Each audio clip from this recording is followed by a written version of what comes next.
For the first time since 2003, the ETSU Bucks will tee it up and kick it off on the gridiron. This season they'll play as an independent. Next season they'll play a full Southern Conference schedule.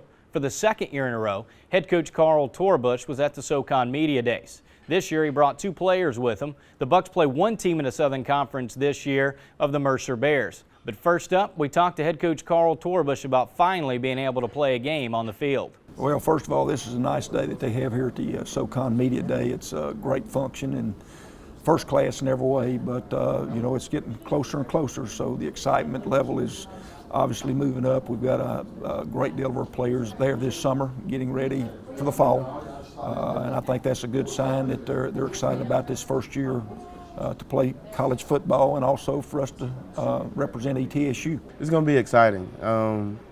We're finally getting the season going, and due to the fact that we didn't play last year and, you know, banging on each other, we'll be excited to, you know, go out there and play other people. Both these young men are exactly what you're looking for to recruit. Number one, they're really, really good athletes. Number two, they're very, very good students. Number three, socially, they're what you want your son to turn out like. And then number four, spiritually, they're a good role model for, I think, people to follow.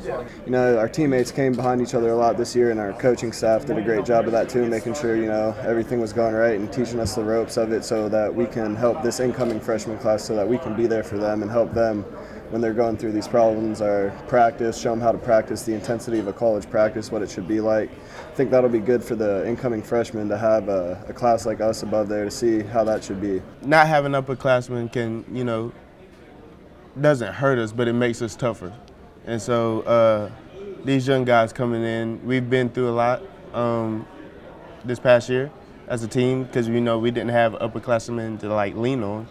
And so we're just taking kin to the little guys or the freshmen and, you know, growing them up at just like we wanted to be grown or groomed when we first came in. First of all, you got to give Billy Taylor and Scott Carter a great deal of credit for them to put together an 11-game schedule and basically put the pieces of the puzzle together, because in the SoCon you've already got 8 built-in games, so you really only had to schedule 3 games. We had to schedule 11 games and make sure they fit at the perfect time. You know, I've talked to Bill Curry, basically guys that have started programs from scratch to try to learn from the mistakes that they made, what they would do right, what they'd do wrong. I think the biggest thing we've got to do right now, Jay, is to make sure that first of all we don't oversign the first 2 years, that we don't end up playing everybody the first 2 years, because if we do, in 3 years we're going to have about 50 seniors, and then we won't have any freshmen or sophomores, and that's not a good situation. So it's a fine science in making sure that you do exactly what you need to do, so when you start developing the program that it's got a chance to be consistent and move forward and not backward.